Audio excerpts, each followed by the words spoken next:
Hello students, this is Sakshi and welcome to my YouTube channel.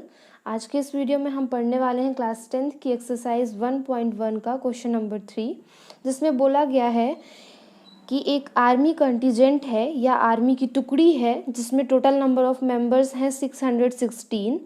उसे एक army band जिसमें total number of members है 32, इनके पीछे मार्च करना है या परेड करना है। तो कितने मैक्सिमम नंबर ऑफ कॉलम्स हो सकते हैं जिनमें ये मार्च कर सकें। क्वेश्चन को और अच्छे से समझने के लिए आप यहाँ देखिए, समझिए। ये वो रास्ता है जहाँ से इस आर्मी को परेड करना है। तो आगे चलेंगे क्या, आर्मी बैंड के मेंबर्स जो कि हैं 32, ठीक है। इनके पीछे चलेंगे आर्मी कंटिजेंट के मेंबर्स या आर्मी की टुकड़ी चलेगी। तो हमें ये बताना है कि कितने मैक्सिमम नंबर ऑफ कॉलम्स हो सकते हैं, है ना। इस तरह से ऐसे जो आर्मी के मेंबर्स है वो इस तरह से अरेंज होंगे। तो ऐसे कितने मैक्सिमम नंबर ऑफ कॉलम्स हो सकते हैं जिनमें ये परेड कर सके, ठीक है। ये हमें फाइंड करना है, ये पता करना है हमें। तो चलिए सॉल्व करते हैं क्वेश्चन को। मैंने क्वेश्चन दोनों ही लैंग्वेज में लिखा हुआ है, डोंट बी कंफ्यूज। तो सबसे पहले हम जो इन्फॉर्मेशन हमें क्वेश्चन में गिवन है वो हम लिख लेते हैं।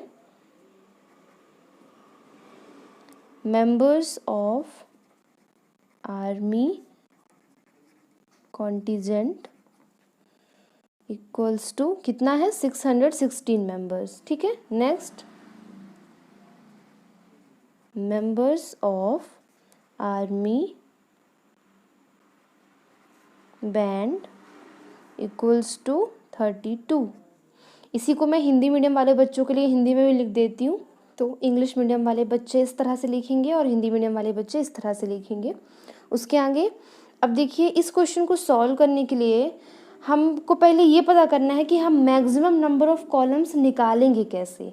तो मैं आपको एक छोटी सी ट्रिक बताती हूँ, उसे आप याद रखिएगा। जब भी किसी क्वेश्चन में मैक्सिमम, अधिकतम की जैसी बात की जाती है, हाईएस्ट या मैक्सिमम निकालने के लिए बोला जाता है, कोई भी चीज़ अधिकतम पता करने के लिए बोली जाती है, तो वहाँ पे आपको हाईएस्ट कॉमन फैक्टर यानी HCF फाइंड करना होता है, ठीक है।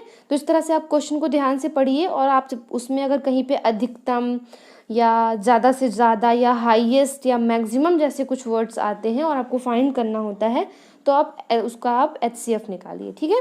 तो यहाँ पे भी हमें HCF फाइंड करना है क्योंकि हमें मैक्सिमम नंबर ऑफ कॉलम्स पता करने हैं, ठीक है। तो चलिए हम इसका HCF निकालते हैं। और हाँ, अब HCF निकालने की मेथड हम, ये जो हमारी एक्सरसाइज है ये यूक्लिड्स डिवीज़न लेमा पे बेस्ड है, तो हम उसी का यूज़ करके HCF फाइंड करेंगे। तो हम लिखेंगे by using Euclid's division lemma. Hindi medium वाले लिखेंगे यूक्लिड विभाजन प्रमेयिका से, ठीक है। उसके आगे हम सॉल्व करते हैं। तो यूक्लिड्स डिवीज़न लेमा क्या है हमारा, A is equals to BQ plus R, where R is greater than और equal than 0 and less than B, ये कंडीशन है, ठीक है।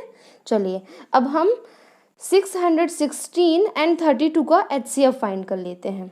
तो आपको पता है लॉन्ग डिवीज़न मेथड यूज़ करेंगे हम, जैसे हमने पिछले क्वेश्चंस में किया हुआ है। तो इनका हम डिवीज़न करते हैं, 616 डिवाइडेड बाय 32। चलिए डिवाइड करें, 32 के टेबल 1 टाइम जाएगी, तो हमारा इसको माइनस करते हैं। तो माइनस करने पे आएगा 11 में 2 जाएगा, 9 बचेगा, 5 में 3 गया 2, 29, ये 6 आएगा नीचे। अब इसको डिवाइड करिए, तो अब 32 की टेबल जाएगी 9 टाइम्स, तो हमको मिलेगा 288, ठीक है। इसे आप माइनस करेंगे तो आपको मिलेगा 8, ये हमारा रिमाइंडर बच गया। तो ये स्टेप हम क्या करेंगे, यहाँ पे कॉपी कर लेंगे जैसा हमने पिछले क्वेश्चंस में किया हुआ। अगर आपने पिछली वीडियोस नहीं देखी तो जाके देखिए, आपको ये सब कुछ बहुत अच्छे से समझ में आएगा। ये हमने पहले ही पढ़ा हुआ है। ए की वैल्यू क्या है 616, बी क्या है 32, क्यू कितना है हमारा यहाँ पे 19, एंड हमारा रिमाइंडर क्या है, प्लस रिमाइंडर है हमारा 8, ठीक है। चलिए आगे करते हैं। तो अब इसको आगे सॉल्व करेंगे। तो यहाँ पे पता है ना आपको कि जो रिमाइंडर होता है वो B का काम करता है, और जो पिछले डिवीज़न में जो B होता है वो यहाँ पे A का काम करेगा। तो 32 यहाँ पे आ जाएगा। अब डिवाइड करिए, तो 8 की टेबल 8 4 जा 32 होता है, ये लीजिए हमारा रिमाइंडर मिल गया 0, यानी डिवीज़न हो जाएगी स्टॉप। इसकी वैल्यूज़ भी यहाँ पे कॉपी कर लेते हैं। तो यहाँ पे A की वैल्यू क्या है 32, B की वैल्यू क्या है 8, क्वेश्चन कितना आया है 4, प्लस रिमाइंडर बचा है 0।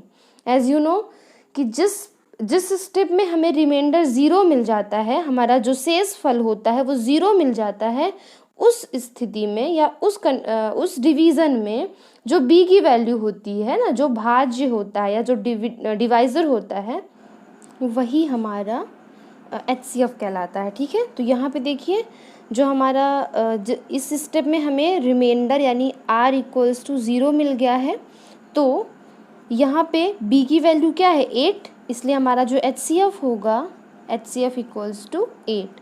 यानी यहाँ से हमें पता चलता है कि मैक्सिमम नंबर ऑफ़ कॉलम्स कितने होंगे, 8 होंगे। तो हम यहाँ पर लिखेंगे maximum number of columns = 8।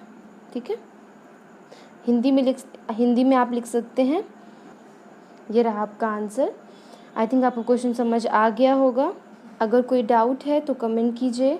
Video पसंद आया है तो लाइक कीजिए, शेयर कीजिए और चैनल को सब्सक्राइब कीजिए। That's all for this video. Thank you.